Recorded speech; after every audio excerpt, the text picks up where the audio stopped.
विधवा बहू का फैसला। महक की शादी रोहन से होती है। रोहन माँ बाप का इकलौता बेटा होता है, लेकिन फिर किसी कारण से रोहन की मौत हो जाती है। बेटा महक, तेरे आगे इतनी बड़ी जिंदगी है, फिर बच्चों की भी जिम्मेदारी।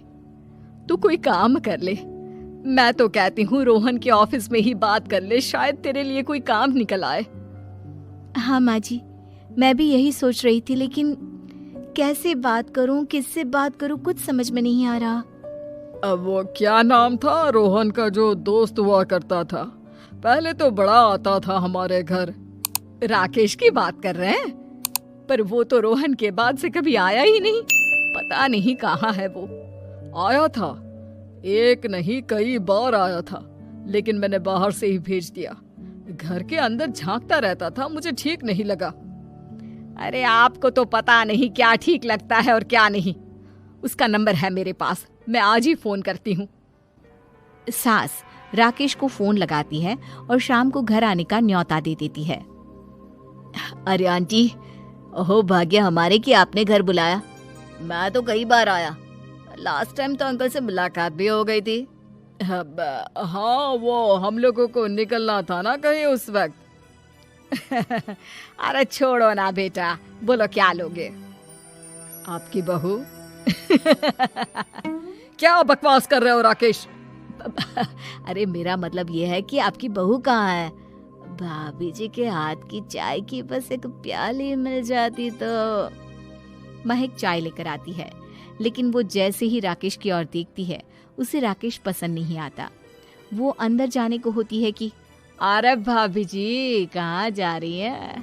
बैठिए तो सबके साथ। जी नहीं, बच्चों को खाना खिला रही हूँ, आप माँ जी से बात करें ना। अंदर जाने के बाद सास कहती है, अरे बेटा राकेश, वो क्या है ना, वैसे तो तेरे अंकल जी की पेंशन आती है, साथ ही ऊपर 2 मंजिल मकान से किराया भी, तो हम लोगों का तो अच्छा चल जाता है। लेकिन महक, उनकी चिंता आप न करें आंटी, आदेश दें बस आप तो।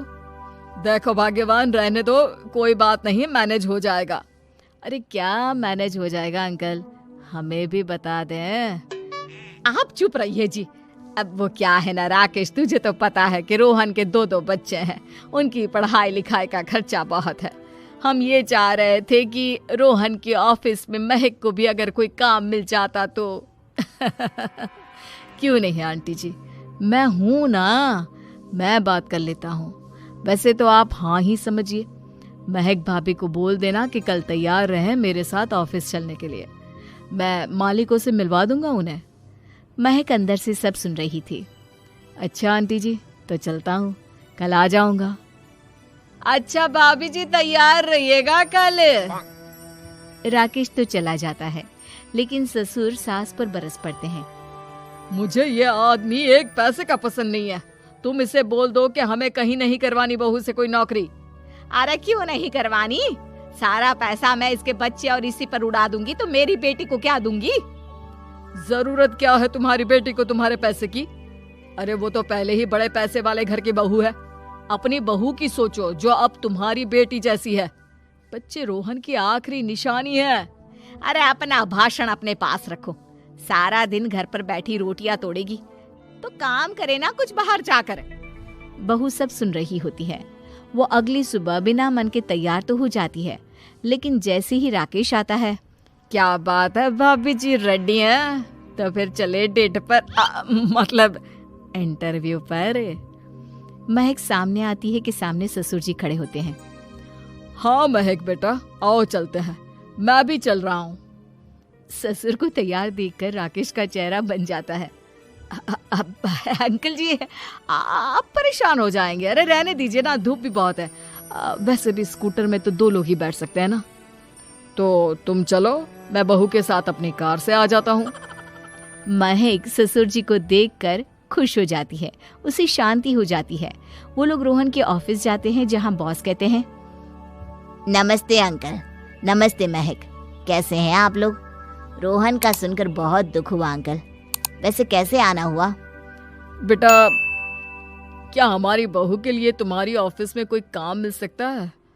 हमने राकेश से इसी सिलसिले में तुमसे बात करने को कहा था। उसी के कहने पर हम दोनों तुमसे मिलने आए हैं। राकेश ने तो कोई बात नहीं की, ऊपर से उसने तो आज की छुट्टी ले रखी है, ऑफिस भी नहीं आया, बोल रहा था जरूरी काम से जाना है। महक और ससुर एक दूसरे को देखने लगते हैं। वैसे महक क्या किया है आपने? I mean, इंग्लिश कैसी है आपकी? महक बॉस से अपनी पढ़ाई लिखाई और क्वालिफिकेशन के बारे में सब कुछ बताती है। ग्रेट, आपके लिए काम तो है लेकिन ऑफिस में नहीं। सर मेरे बच्चे छोटे हैं, मैं फील्ड में काम नहीं कर सकती हूँ। मतलब वो काम घर से करना है, घर से रहकर बच्चे भी देखें और घर भी देखें, लेकिन हाँ काम जरूर से करें। वो काम डाटा एंट्री का है, तो जब भी वक्त मिले काम करें, और इसके हम आपको अच्छे पैसे भी देंगे।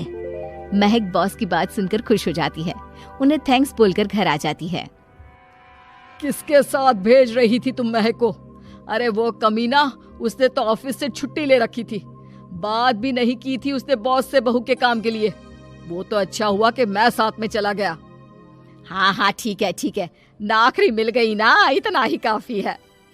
समय बीतता है और एक दिन फिर दरवाजे पर दस्तक होती है। घर पर कोई नहीं था।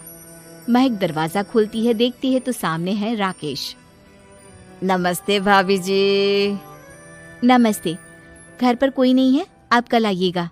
अरे कैसी बात कर रही हैं भाभी जी, हम तो आपकी मदद के लिए आए हैं।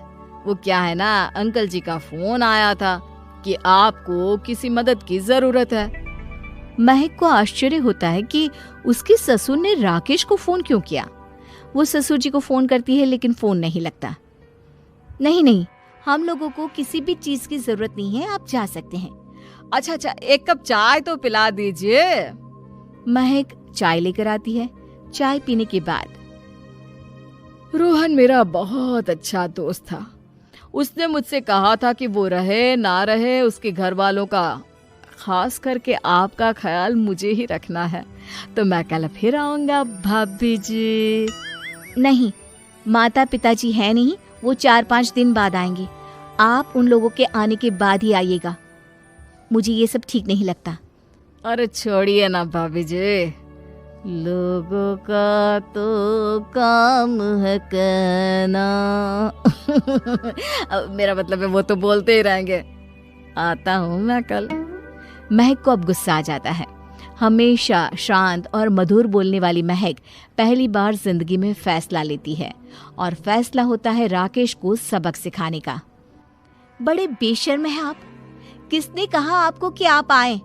अरे भैया, साफ साफ बोला ना कि नहीं जरूरत है किसी की मदद की, मैं अकेले सक्षम हूँ अपना घर संभालने के लिए।